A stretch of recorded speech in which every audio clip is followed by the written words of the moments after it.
Some words can be confusing. I was in Las Vegas this last week on retreat and vacation, and usually Las Vegas is a cool place to visit. This week it was really cool. It was 30 degrees. It snowed 3 times. Sometimes a word can be confusing. There and there. I've constantly miswritten, misspelled, and changed depending on the use. They sound the same. Others are different words, but clearly we still confuse them. Words like angry and upset, like and love, blame and responsibility. Words that sometimes we use when we mean the other. Another common confusion is the word justice. We often mistake it or swap it with fairness. And justice other times gets confused with revenge.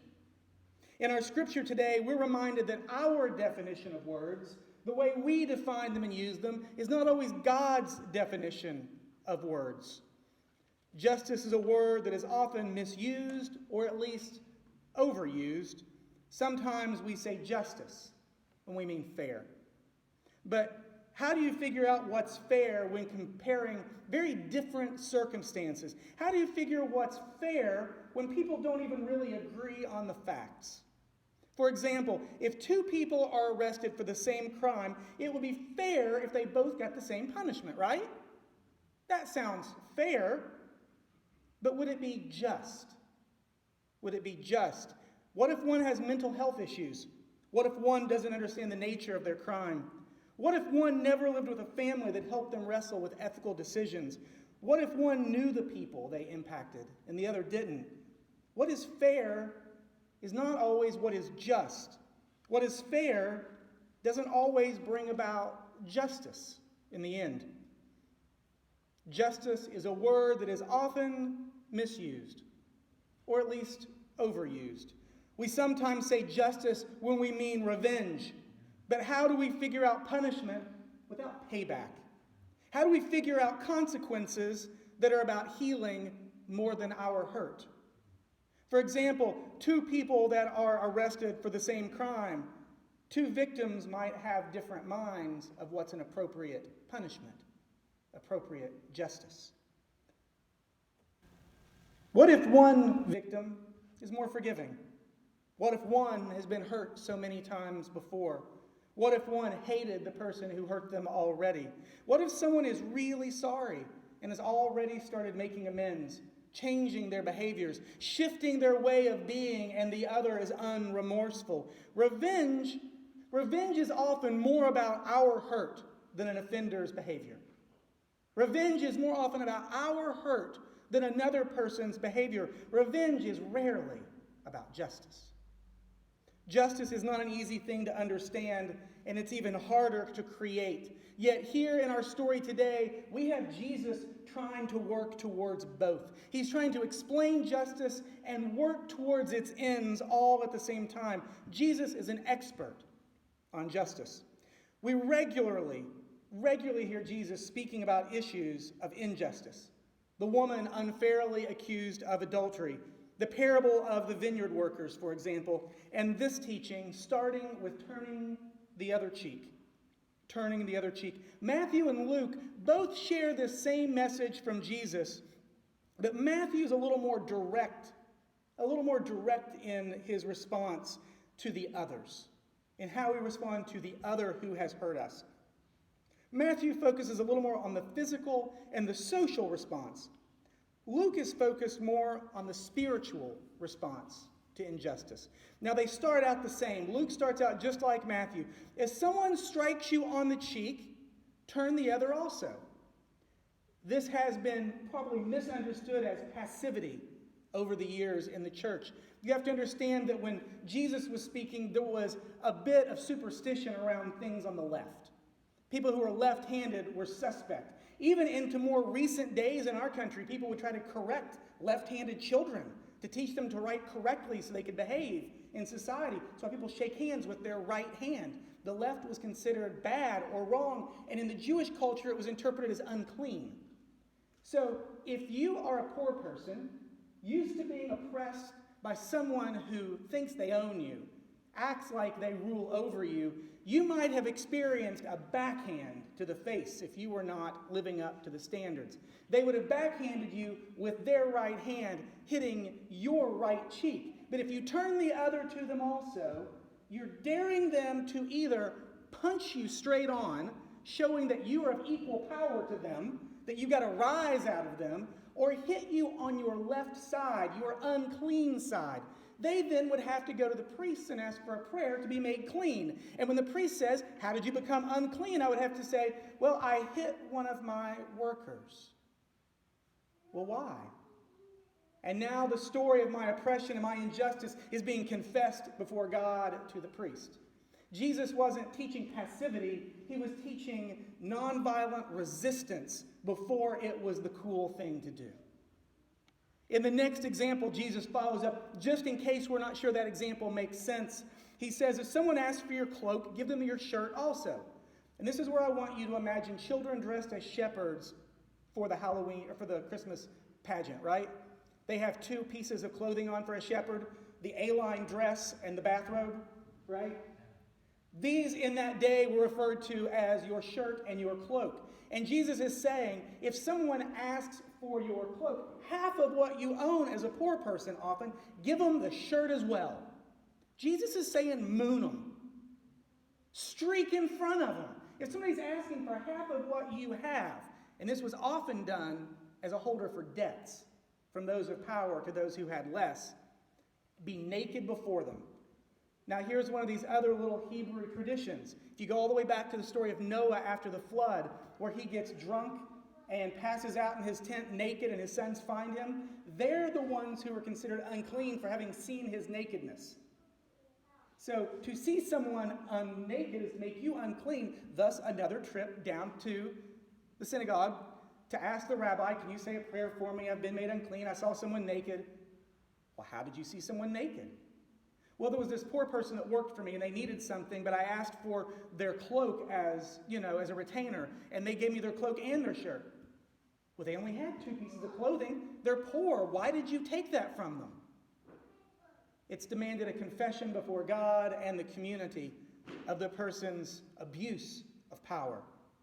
These are the first two examples in both Matthew and Luke's gospel. Matthew goes on to give some other examples, and you can check it out later. They're wonderful. But reality, these are examples about power revealing the nature of people, and cleanliness revealing the hypocrisy of power. Matthew goes on to give some other examples, some nonviolent resistance classics I invite you to look at. But Luke shifts gears now. Instead of telling us how to respond to the other who's hurt us, Luke takes a step back and asks us for some self-reflection, He asks those listening to consider, what do you want others to do for you? What would you like others to do for you or to you? Then he uses some clever symbolism. Remember, he's still talking to poor people, right? He's not talking to the wealthy and the powerful here. These are not a bunch of tax collectors and political leaders. These are poor people who've experienced injustice.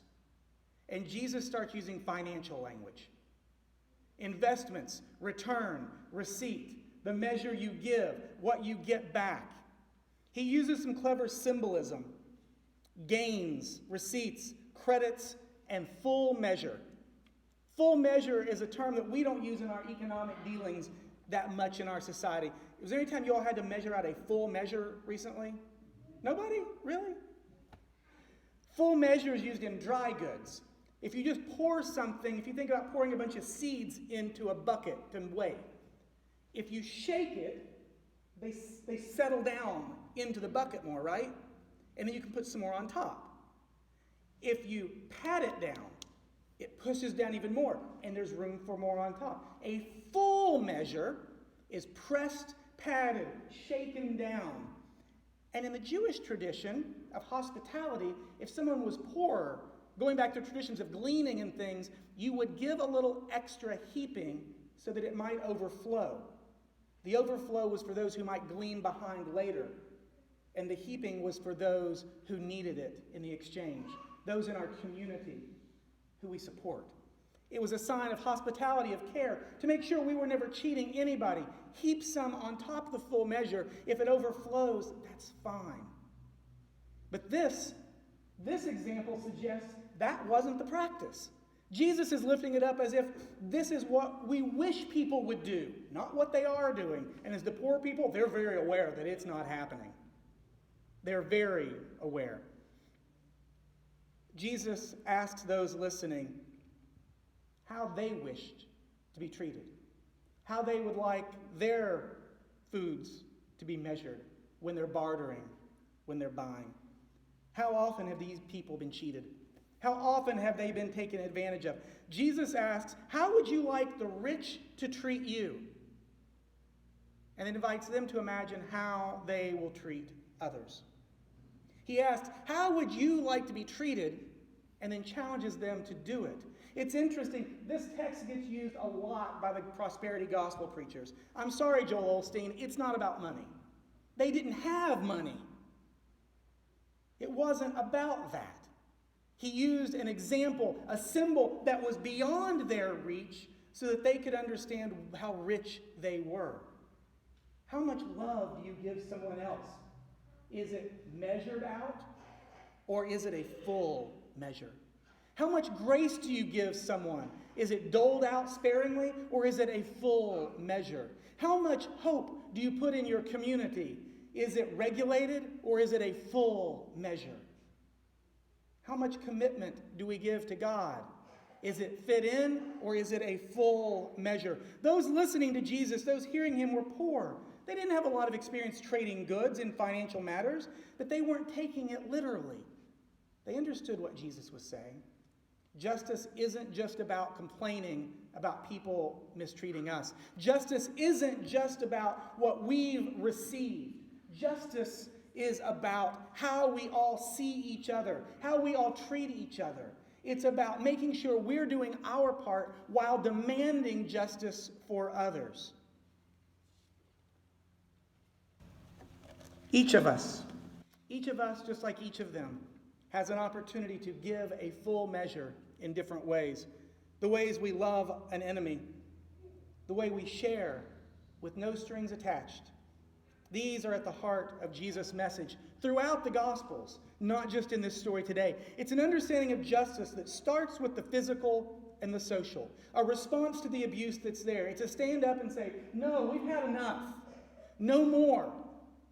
But then it moves on to the spiritual response of self-reflection, of personal responsibility and motives, of humility, of checking our priorities. Jesus starts by moving beyond the notion of fairness, showing that a response can create equal power, showing that justice is more than who holds the status quo and who can keep from rocking the boat. Jesus then calls us to a justice that's not about revenge, not burdened by our hurts, not perverted by our pain, but a justice that isn't defining us by injustice, but invites us to transform the world with true justice. Not defining ourselves by the injustice we've experienced, but defining ourselves and others by the justice of God. That calls us to give a full measure to others, to expect a full measure for others, and when we see people not getting it, stand up and name it as injustice, while still leaving room for that other to grow, to change, to be a whole person of God. It's a justice that treats everyone the same so that we show the world what love looks like. It's a justice that affirms people for who they are rather than what they can provide for us today. It's a justice that reflects the grace of God. Such justice requires us to do a couple of things. And we've talked about in the last couple of weeks in our sermons and in our reflections. The first is reimagining ourselves. We talked about this a couple of weeks ago with the disciples being called and how they had to reimagine who they were in the world and what they were capable of, how they deserved to be living, what they might do with their lives. Reimagining the amazing love of God. The other is to reimagine others. To reimagine others. We talked about this as well looking at how others might change, how those who have been hurting might become caregivers. Blessed are those who, and we realize blessed are those who is all of us, rich and poor, weak and strong. We have to reimagine others, allowing them to be blessed and as blessed as we hope to be, and grow as we hope to grow. When we can reimagine ourselves as worthy of the effort, capable of the unexpected, and the ones that will change the world. When we can reimagine others as worthy of grace, broken more than evil, human more than villain, then we can reimagine a world where justice leads to equality even when it's hard, where justice leads to wholeness even when it costs us something. We can reimagine justice beyond fairness. We can reimagine justice beyond revenge. We can reimagine justice that reflects Jesus. It's a justice that connects us to each other. It connects us all as the people of God. Can you